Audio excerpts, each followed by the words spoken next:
everybody. Thanks for joining me for another one-man review. Today I'm going to continue on in the series of the Fantagraphics EC library that I picked up during the Fanabucks sale. There's things I've always wanted to check out. I've tried many times to dip into the EC library and always just found it hard to get into.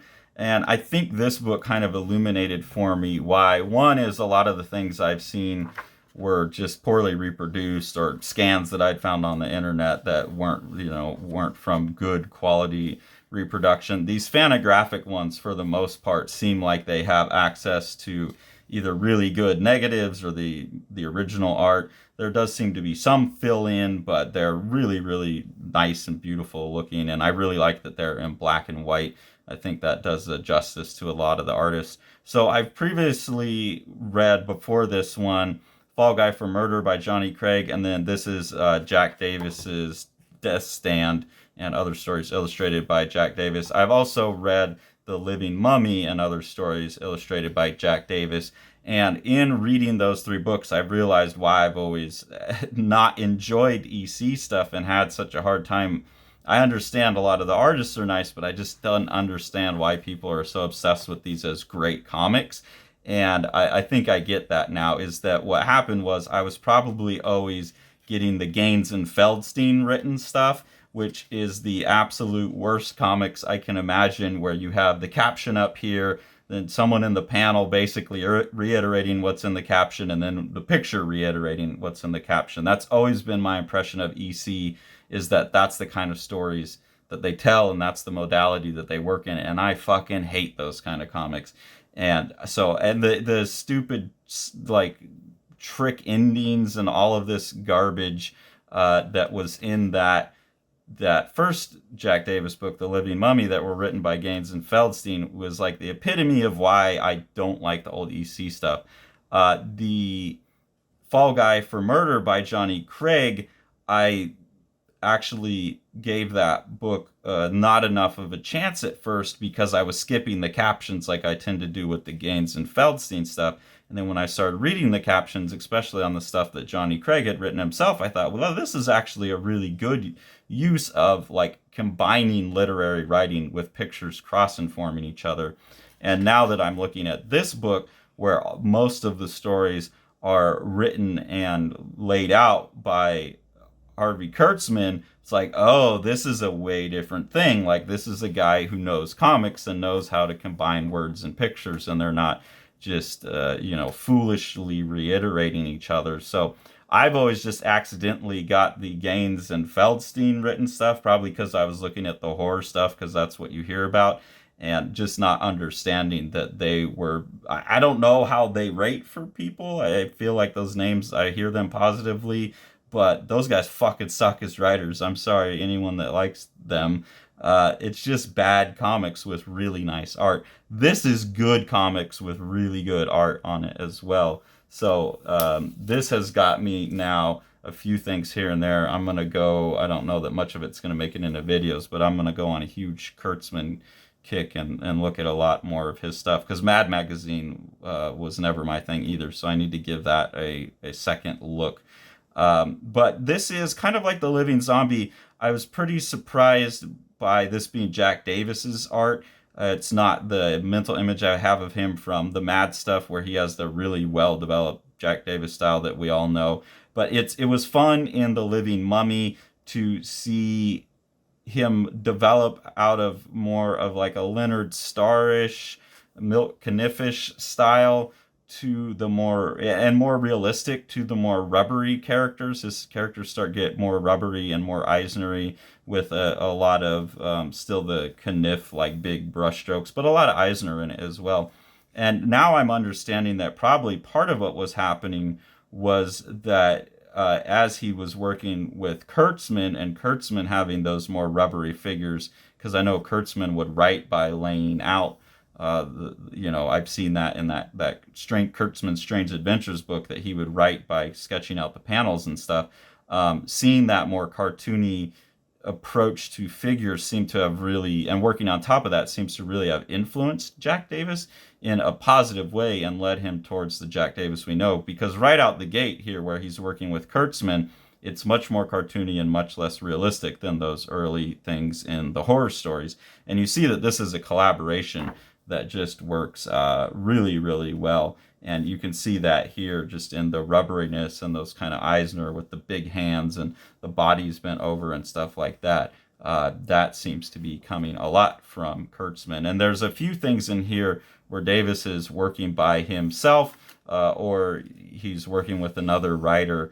And you can see where the Kurtzman goes away, but kind of where he's learned from Kurtzman as well. So I think that's really interesting. Another thing about this is I was really, really surprised, and I get now why EC came under attack, is how critical Kurtzman is in the writing of war itself and how brutal each one of these stories is. Like here, these guys have this talk, he's fighting. Most of these stories are set during the Korean War, and these two soldiers come together from opposite sides and are talking like, hey, like I used to live in New York, like, and they find like the humanity in each other. And then at the end of it, they still just have to like go kill each other because that's the enemy. So he has, I would expect that like war comics for kids would be like the heroic aspect of war. And goddamn, is this not that? Like it is really, really anti-war. And so this is also expanding my love for Kurtzman in that way, where you see, I think I saw a video by Dave Mazzucchelli. Somebody was talking about introducing Kurtzman to his class and went through a list of, the impact he had and talking about how his comics, the EC stuff, and then Mad are really so central to the Cultural Revolution in America in general, where Kurtzman was in his comics calling everything into question. And I see now, like, yeah, a generation of kids that grew up on these war stories, no wonder they all became like anti-war by the time you get to the Vietnam War and stuff like that. And that's a hell of a legacy to have. And you can also see why, like the government would be very happy to have Wortham come in and kind of shut all of this down, because this is scathing critiques of the government in this book. Here, though, you see this stuff that's got to be Kurtzman, the kind of cinematic approach he takes. Great illustration here. This mix of the rubberiness plus the realism, I think, works really, really well. And then just these characters like dancing and the guy jumping in here. These are 4 different characters, but it just has that rhythm. Like, this is what I've noticed on these Kurtzman ones, is he's got a lot of rhythm. Something that I noticed early on in the book is that a lot of Davis's stuff to me feels overdrawn, like where he's got his rendering, and I made this comment when he's trying to do the milk caniff, slap in the brushstroke things, his rendering gets really cluttered. A lot of times I think there's areas like in this character here, he's got all these like slapped in big brush strokes that it kind of suggests fabric, but really they're not following much. Like Kniff feels like fabric, this feels like a mess to me. But also, like, this character could have totally just been white in silhouette and stood out more, and I was noticing that multiple times throughout the book, and then was very happy later on to see where Davis was getting better at that. It was like, oh, he noticed that as well. I'm not just being a dick. And I'll point that out as we get there. But there's just some really interesting things like that. But a lot of stories like this where they spend the whole time trying to save this guy, and they're going way out of their way and taking all these risks to save this guy, and he just winds up dead in the end. There's not necessarily twist endings in these that are cheesy like in the Gaines and Feldstein stuff, but just really brutal points being made. And again, I just have to respect that. In this story here, I'm seeing more of like the Jack Davis coming into his own a little bit, less of that brushy, feathery style, a little bit more of a combination of like chunky brush marks with the kind of pen texture that I associate with him. And I think that works really well. I was also seeing in a lot of this stuff maybe some potential influence on somebody like Eric Larson later. I feel like Eric Larson kind of has the same approach of like thinner pen lines and then these just big like very blocky feeling hatching on it. So I don't know. It's just interesting to look at this stuff and see who might be being influenced by it. I'm not the greatest at timelines and stuff, but that's something that I always like to play the game. There's definitely some Eisner in here. There's got to be. I see a lot of like Kelly Jones and guys like that. I know they were mostly influenced by Wrightson, but it's hard not to see some of that lighting being something that played forward as well. This story is really brutal here, where they just have to save the rest of the submarine from flooding. They just have to listen to their buddy die banging on the door from the other side. Like, these are really mature, forward-thinking, intense, well-written stories. Here on this page, I was seeing some Frank Miller, like in some of the mark making. I could see Frank Miller picking up some of these marks as he gets more into the Sin City stuff. Whereas here it seems like kind of the earlier Miller with some of the over rendering on the hatching. And then again, you see Kurtzman and Davis coming together for, I'm assuming he's taking these poses. These seem very Kurtzman to me after the few things I've been reading from him over the last week or so after looking at this. But then you have like Jack Davis's rendering, and you can see, like I said, Davis seems to be learning from him, because when I go back to, and I don't know all, because these aren't all dated and everything, but these seem to be presented fairly chronologically, as was the Living Mummy book. So I could see some of what he's learning by working with Kurtzman start to show up in that other work as I was going through it and seeing, oh, his style's developing. I think that's maybe why. It definitely made me wonder too, with the intensity of these, was Wortham a tool used by the government?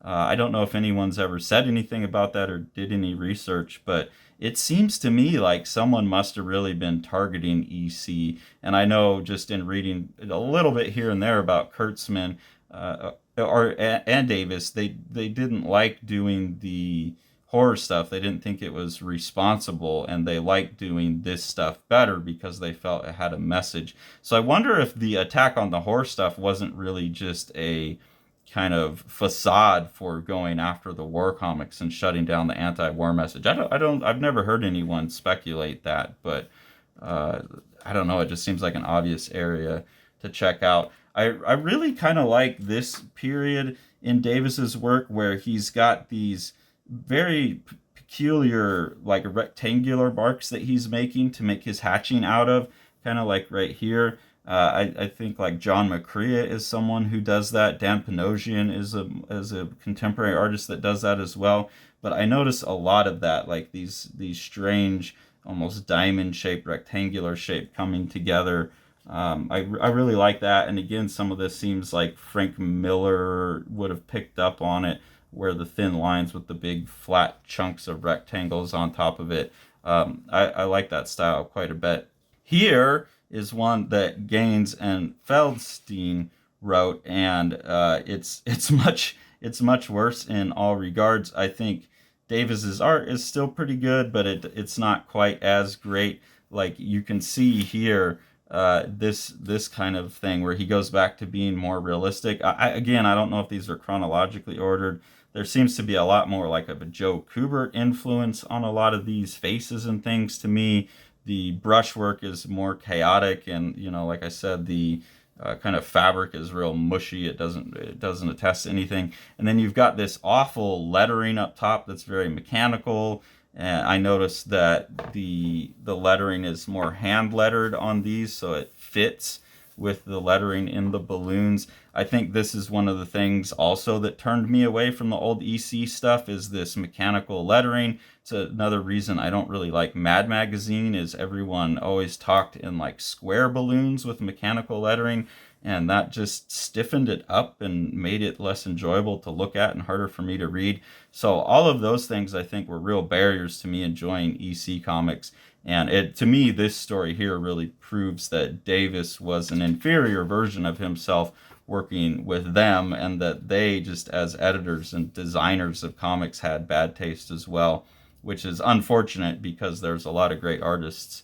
Then we come back, and you can see now we've got Kurtzman back in the mix, and now you can see these beautiful, like rhythmic repetitions that he gets throughout, a real awareness of like subdivision of panels, where on like these pages here, they're kind of chopped up and weird, and like these weird dips for no reason, and the borders are just kind of randomly distributed and things like that, whereas this has a much greater sense of structural and rhythmic integrity throughout the piece.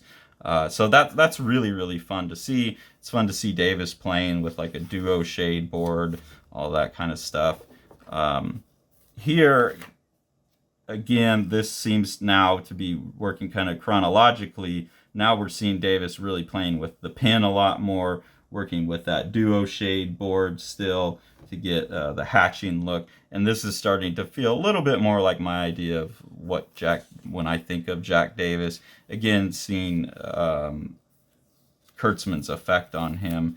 This is another one where I was looking at this in black and white, and I don't know how it's colored. Maybe when it was colored, like this is like a light blue, and then this is all dark blue, and this is yellow, or this is yellow, and this is blue, and this is orange or something. But in black and white, like if this character here had hardly any black on him, like the gun hardly has any black on it, if this character would have been done mostly just in thin lines and pen work, he would have popped out so much more, and then you would have had like 3 layers where this is like the foreground, the midground, and the background, because you have this big lump here that makes a nice shape.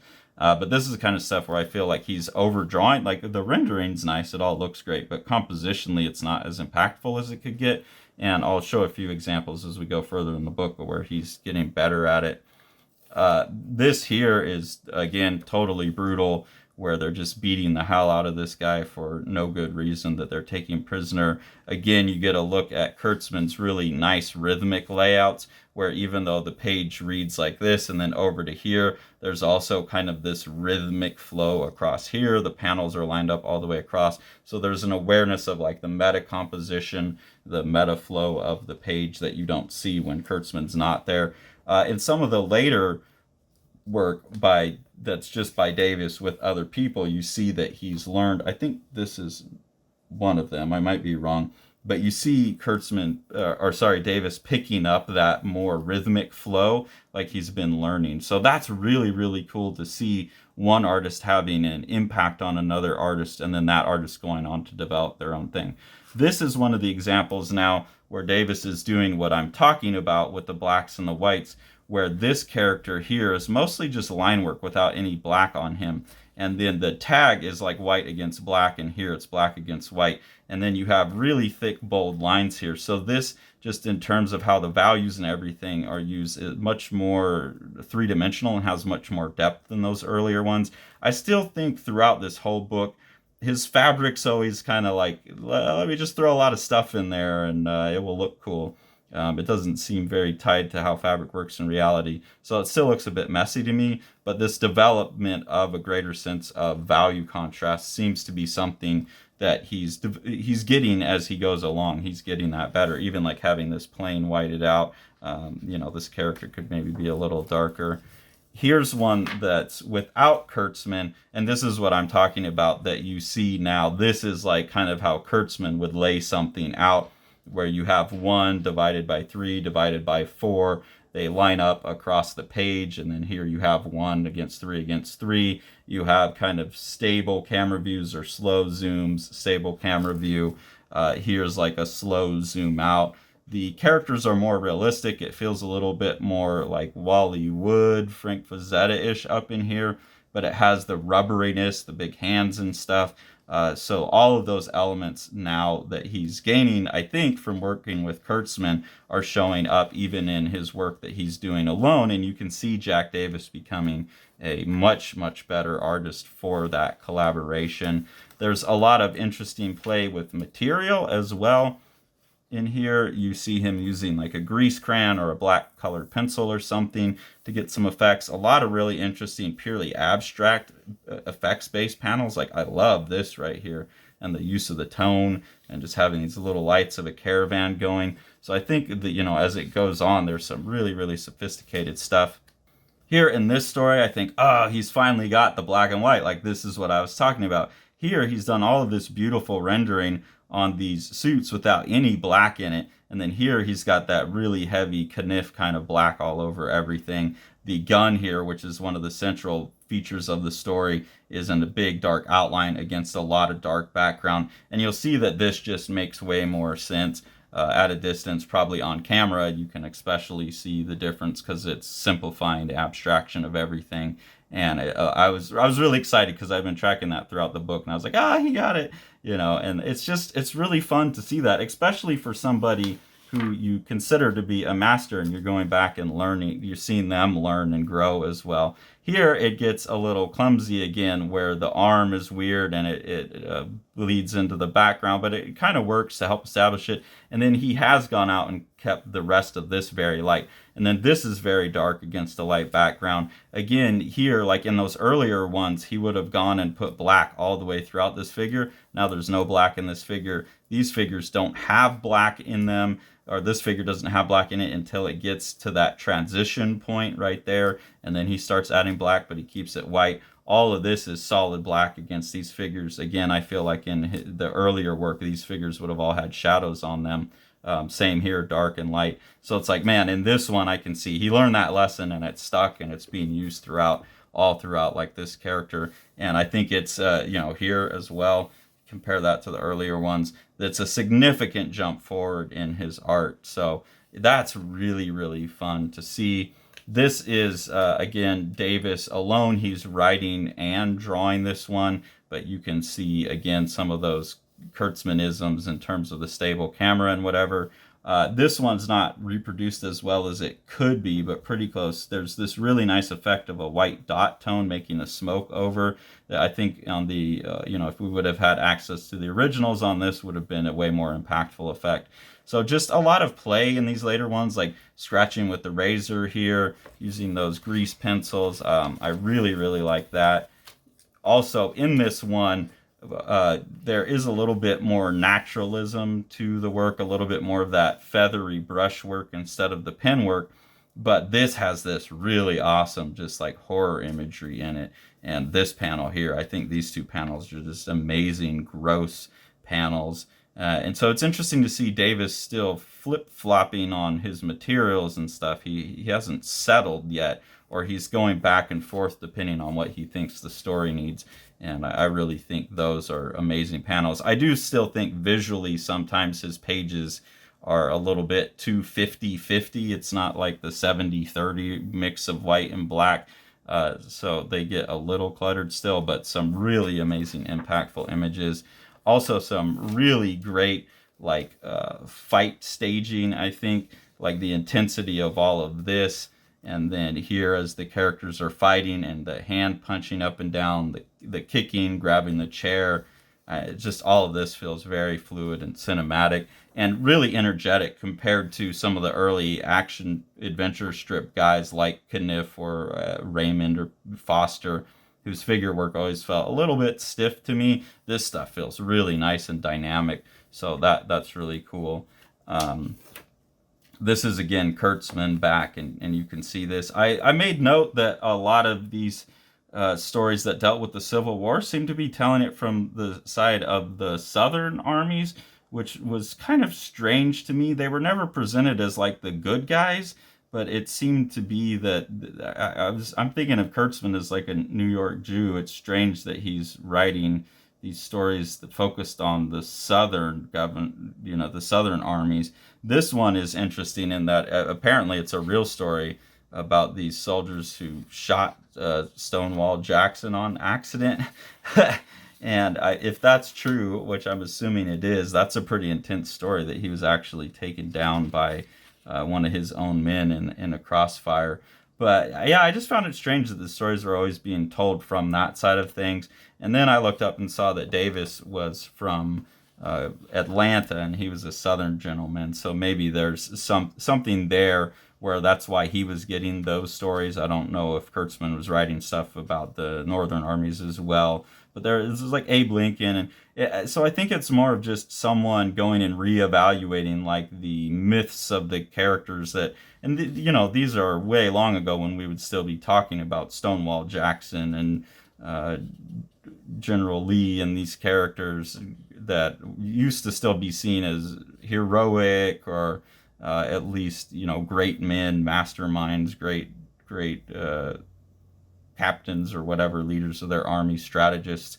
This is an attempt, I think, to investigate that past that he grew up with, but like also undercut it and understand it from a different side. So that was interesting by the end of the book as well.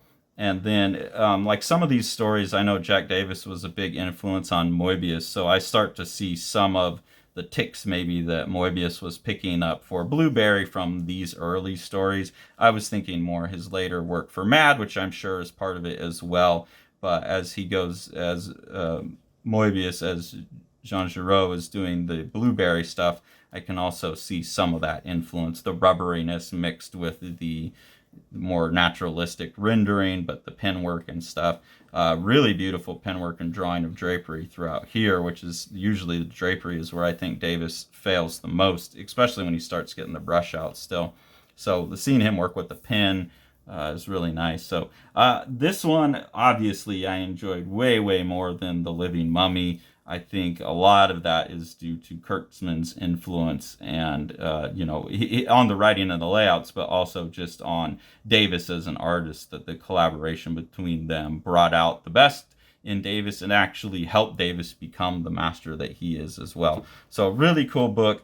The Living Mummy had me kind of like, oh man, Fall Guy for Murder, maybe that's just like a particularly good one. I'm a little bummed. Now I know when I'm looking at these, either get it for the artist, that because like Al Williamson, I don't care who wrote it, I'm going to get it. Or just don't buy the ones, if it's an artist that I'm less interested in, don't buy the ones that are Gaines and Feldstein. Look for the Kurtzman written ones, I think will be my approach to I'm never going to have a complete EC library, but I do want to get like the ones I want out of it. Now I know there's certain artists, and anything by Kurtzman is what my EC library will be. So really enjoyed this one. Obviously, I found a lot of value in it.